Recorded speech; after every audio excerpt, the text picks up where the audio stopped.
আসসালামু আলাইকুম। Hello guys, সবাই কেমন আছেন? বাবার বাড়িতে এসে আমাদের গাছ থেকে দেখুন অনেকগুলো ডাব পাড়া হয়েছে। এখন যে প্রচন্ড গরম পড়ছে, এদিকে তো কারেন্টও থাকতেছে না।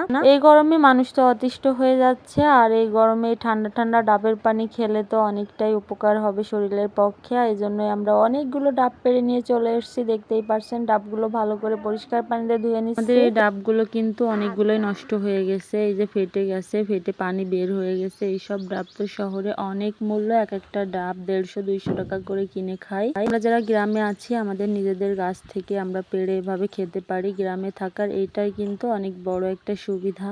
দিকে তো ডাব পাড়া হয়েছে, অন্যদিকে দেখুন গাছের আম কাটা হচ্ছে। আমার নানু এখানে আমগুলো সুন্দর করে কেটে দিচ্ছে, আর এই আমগুলো এখন আমরা মাখিয়ে খাবো। এই প্রচন্ড গরমে দুপুরবেলা বসে বসে এরকম আম মাখা খেতে কিন্তু অনেক ভালো লাগে। এদিকে দেখুন এক কান ডাব পাড়া হয়েছে, অন্যদিকে তো আমার আম্মু ডাউলের বড়া বানাবে। অন্য ডাউলগুলো ভিজিয়ে রাখছিল, সেগুলো এখন বেটে নিচ্ছে। আর এদিকে দেখুন এই যে আমাদের এই গাছ থেকেই কিন্তু ডাব পাড়া হয়েছে, অনেকগুলো ডাব পাড়া হয়েছে। ডাবগুলো দেখে তো অনেক শান্তি লাগতেছে, অনেক ভালো লাগতেছে। কে কে এই ডাবগুলো দেখে খেতে মন চাচ্ছে অবশ্য কমেন্টে জানিয়ে যাবেন।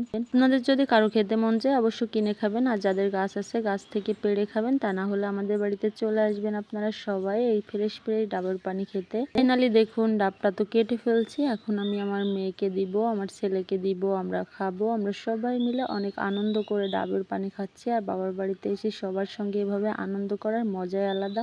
এই গরমে আপনারা বেশি বেশি করে বাচ্চাদেরকে ডাবের পানি খাওয়াবেন। দেখুন আমার মেয়েটা এখানে দাঁড়িয়ে দাঁড়িয়ে ডাবের পানি খাচ্ছে। মাশাআল্লাহ, আমার ভিডিওটা এ পর্যন্ত। সবাই ভালো থাকবেন, সুস্থ থাকবেন। আল্লাহ হাফেজ।